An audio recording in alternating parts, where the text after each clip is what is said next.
النهاردة هنعمل أكلة زي العسل، وهي يعني لازم تتعمل مرة مرتين في الأسبوع. طبعا عارفين من الوصفات اللي أنا حطها قدامكم من حاجتها عرفتوا إيه. هنعمل النهاردة أكلة سمك. عشان أعمل سمك لازم يبقى معايا في التتبيلة إيه؟ ليمون، توم، فلفل اخضر، فلفل احمر، مش هتفرق. همسكهم اغسلهم كويس. السمك انا غسلاه ونقعاه ميه بملح وليمون، ده اقل حاجه. اذا تحط دقيق ماشي، واللي يعرف نوع السمكه دي يقول لي. سمكه عسل عسل عسل، وهي بتبقى فيها اللحمه جزل كده وخطيره وخفيفه جدا. هي اغسليها على قد ما تقدري. طبعا السمك لابد الحاجات دي ما تقلقيش منها، الحاجات اللي هي القشرة الشفافة دي السمراء ما تقلقيش منها. همسك بقى الحاجات دي اضربهم في الكبة في الخلاط. انا عندي توم نص فرمة كده مقطعاه بالسكينة، هحطه في الخلاط عشان يتفرم والدين. احط عليهم معلقتين 3 مية، احط عليهم معلقتين خل، واضربهم ضرب كويسة جدا في الخلاط. هقول لك مش هحط تتبيله ولا ملح ولا اي حاجه في الخلاط، انا هضرب الحاجات دي واهي ضربتها هحطها بقى.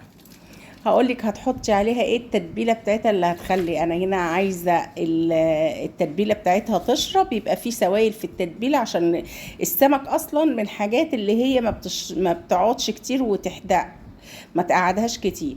اهم حاجه ربع معلقه صغيره كده سكر هتديله طعم.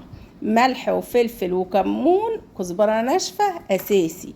دول معايا حوالي 3 كيلو سمكه مكرونه. السمك المكرونه دي بتبقى طعمها تحفه وخفيفه، بعد ما بتستوي اللحمه بتاعتها بتبقى جزل وخطيره. تبلي بقى، عندك توابل سمك من العطار دي كزبره ناشفه حطي. ما عندكيش الحاجات اللي انا قلتلك عليها، السمك ما بيحبش الحاجات الكتير التوابل عشان ما تغطيش على طعمه. وزي ما قلتلك ما تقعديش بقى، قلبي دي توابل سمك. عندك موجوده تمام، ما عندكيش خلاص ابداي قلبي كله بحيث كل سمكه.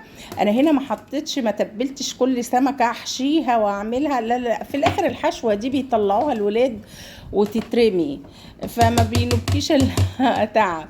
فهي بتاع السمك اصلا بيروح حاطط كله، ومش لازم تتبلي، احنا مش هنحشي بتنجان في الاخر التتبيله هناكلها.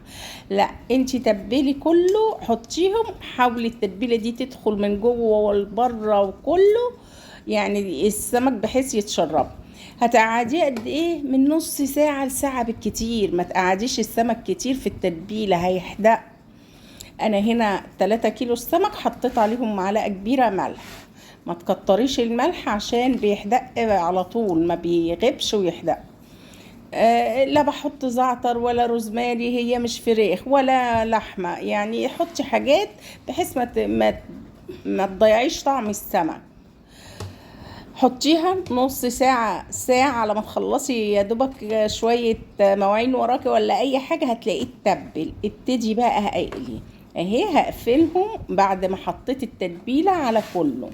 انا مش هحشي زي ما قلت لكم سمكة سمكة ولا الكلام ده، لا انا بضرب في الخلاط واحط، دي اسهل طريقة. ولو اهي انا كده خلصت، قعدتها بحوالي ساعة ساعة الا ربع. هبتدي بقى احط عشان تقلي التركة المهمة، حطي معلقة دقيق على التتبيلة ديت عشان تطلع لك السمكية مقرمشة وخطيرة. دي معلقة دقيق رشرشها كده، مش هدعك قوي يعني، يا دوبك يعني كل واحدة لازم ايه يطولها دقيق بس بسيط عشان ما تلزقش معاكي ايا كان بقى المكان اللي هتقلي فيه. هتقلي في حلة، هتقلي في طاسة، هتقلي في صينية، ما تلزقش معاكي. حطي كده اهي، شربيه من التتبيلة وابدأي. هو هيبقى مش مليان دقيق قوي. عايزه تنفضيه بعد ما تعمليه نفضيه. انا بقلي في حله ستانلس، خدي بالك ولا هيلزق ولا اي حاجه. هقول لك دلوقتي الزيت يكون دافي، لا هو سخن قوي ولا بارد، بدافي كده يا دوبك. بقلي في حله ستانلس عشان ما تبهدليش الدنيا. لو انت زي كده ما بتحبيش الطرطشه والبهدله، اقلي في حاجه يكون السور بتاعها طويل.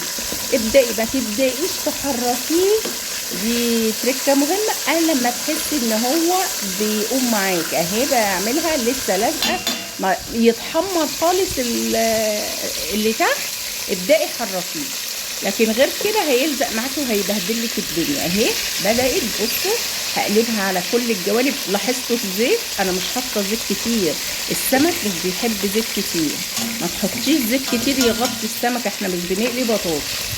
انتي يعني يا دوبك اهي ببدأ احركها، لقيتها لسه فيها حته لازقه فهسيبها شويه. تمام. ابدأي بقى حركي، واقلبي اللي تلاقيها بتتحرك معاكي، تحمر من تو ما احمرت واستوت من تحت هتتحرك معاكي. هنا انا رمضته كله في الدقيق، وهنا كانت اخر حاجه. شايفين الزيت ما شربش زيت معايا، وما حطيتش نشا في التتبيله، ولا حطيت وانا برمضه كده ما حطيتش نشا.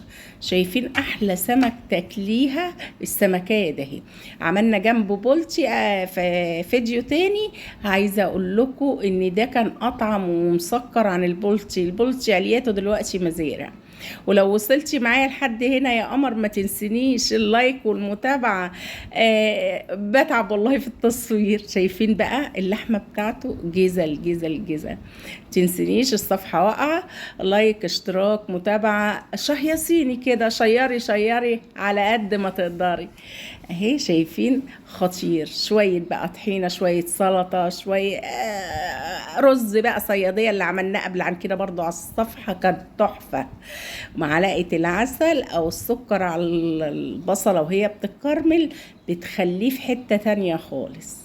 اهي شايفين اللحمة بتاعته ايه ده، ومقرمش وخطير، ولا لزق ولا اي حاجة معانا. السمك بالتتبيلة دي طعمه تحفة، طعمه حكاية خطير. اتمنى لكم الخير والسعادة. ما تنسونيش لايك، متابعة، شير شير شير في الخير. سلام. كل سنة وحضراتكم طيبين.